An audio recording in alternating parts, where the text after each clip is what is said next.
Okay, in the R3 approach, we stress the fact that if we're genuinely improving, it's because we're following a good strategy. And the overall strategy in the R3 approach, as we remember, is to continue having fun, developing our golf games to the point where they can be seen and felt to be mechanically sound, physically athletic, and tactically fluid processes for playing the game.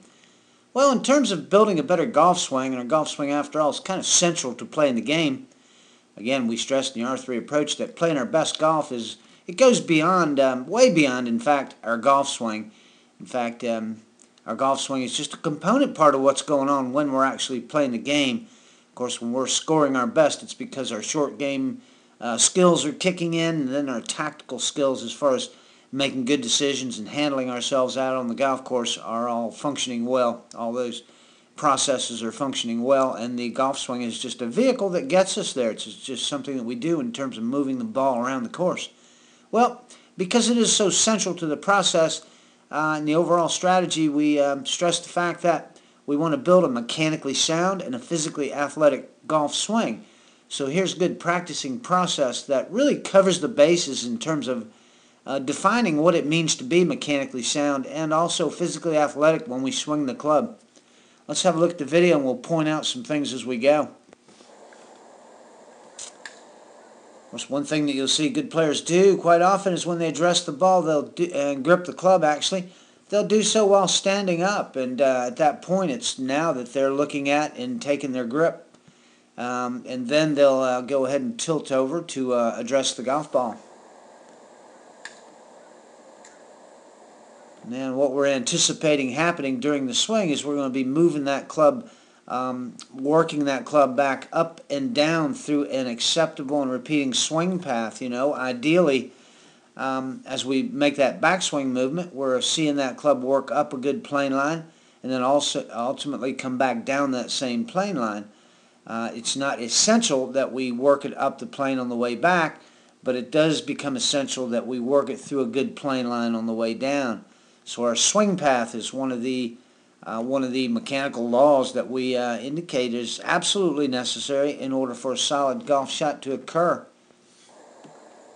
So we'll go from the ready position in the golf swing actually to the set position in the swing.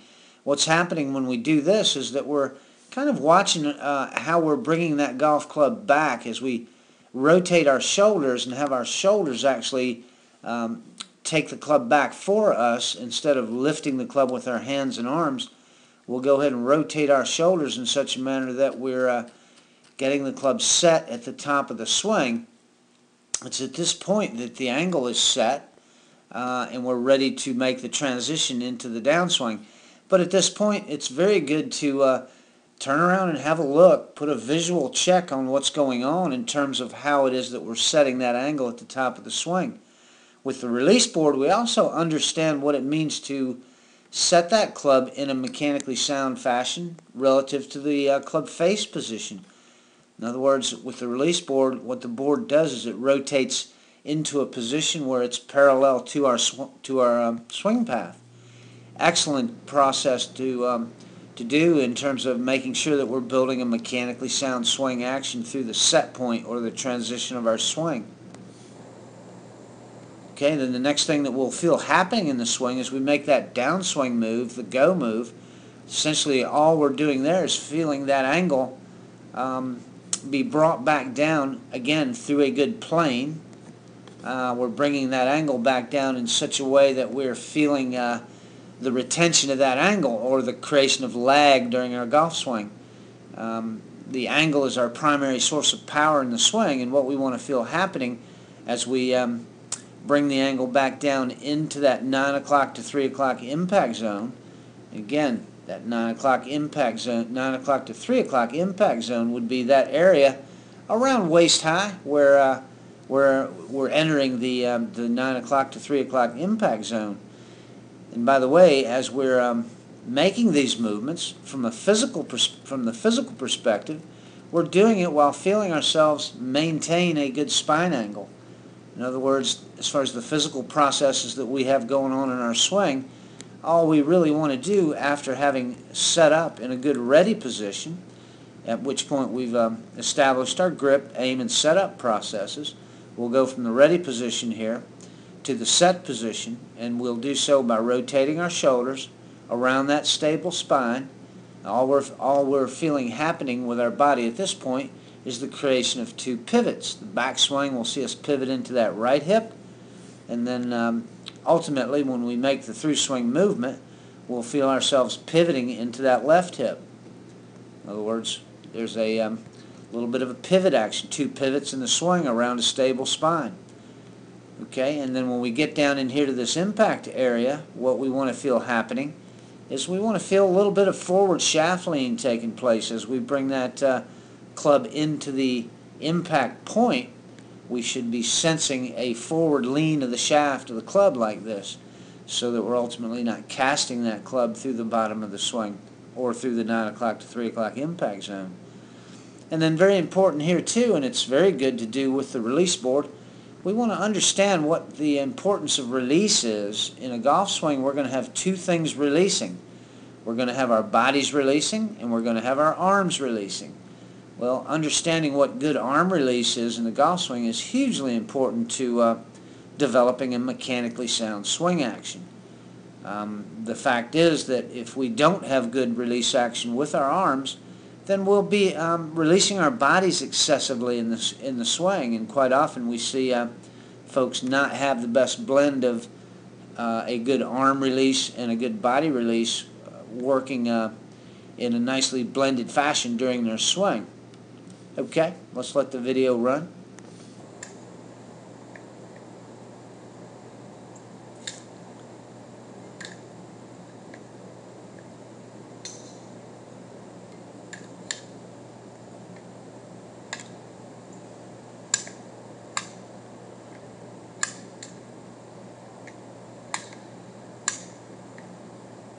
Okay, and it's very important in the R3 approach. We talk about the fact that our golf swings are in fact motor skills. So we develop a motor skill process through correct and sufficient repetition. Well, during this practicing process, essentially what we're doing is we're feeling certain important points in the swing where we're putting our body into certain positions and we're putting the club into certain positions. And then by going ahead and repeating this movement and feeling those certain positions during the swing, we will in fact be myelinating or creating a turning those movements and positions into a genuine motor skill action. In other words, we're fluid with it. We're simply doing it without thinking about it. Here you can see the action from the downline view of the angle being dropped down into the plane of the swing while we create those two pivots. And as that board passes through the 9 o'clock to 3 o'clock impact zone, you can see how the board is rotating over in such a way that the club is being released nicely down the target line. You can also see here that as that board is being released through this very important impact zone, there's a rotation of the forearm that takes place, and it does so in such a manner that the back of that lead wrist, or the left wrist, stays nice and flat through that impact point. As that left wrist and forearm stay nice and flat, you'll feel as though there's a little bit of a retention of the angle formed between your right wrist and the back of your right hand as that simply rotates over. When we have a good solid arm release taking place, what happens is that right side gets totally released right there through impact. It'll happen in such a manner that the right elbow actually begins to fold downward as we pass through that 9 o'clock to 3 o'clock impact zone. All right, let the video keep running.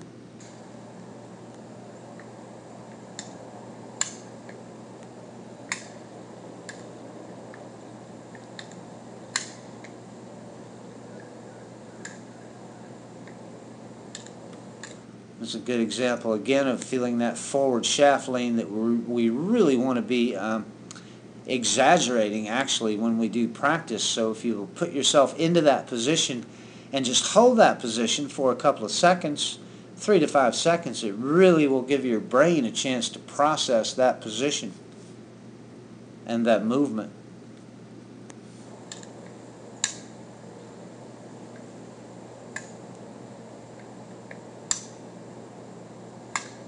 Pretty cool too. With the use of the release board, you can actually hear the weight releasing as we get down in here to that 9 o'clock to 3 o'clock impact zone, this is where all the energy that we have built up through the process of angular momentum, this is where that angle is released down and through impact. And when that happens, you can hear that weight releasing through that part of the golf swing.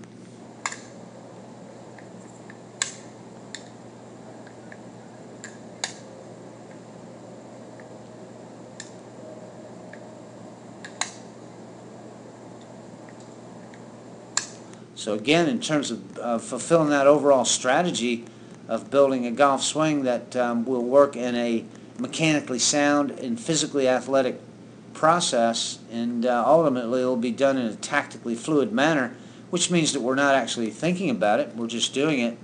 We'll only get to that point through the process of correct and sufficient repetition of movement. So here, during this little practicing process, I very effectively felt mechanical positions that I want that golf club in, and I've felt physical positions that I want my body in terms of supporting that club in a mechanically sound fashion. And I've felt these movements take place very specifically dozens of times, if not a hundred or so times during a 15 to 20 minute practice session.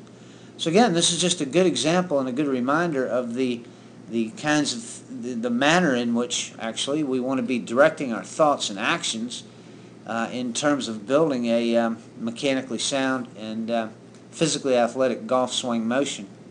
Okay, for more information on the R3 approach, check us out.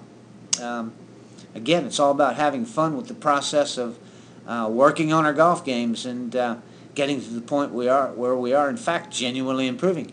Okay, as we always say in the R3 approach, that's all. Continue doing good work now.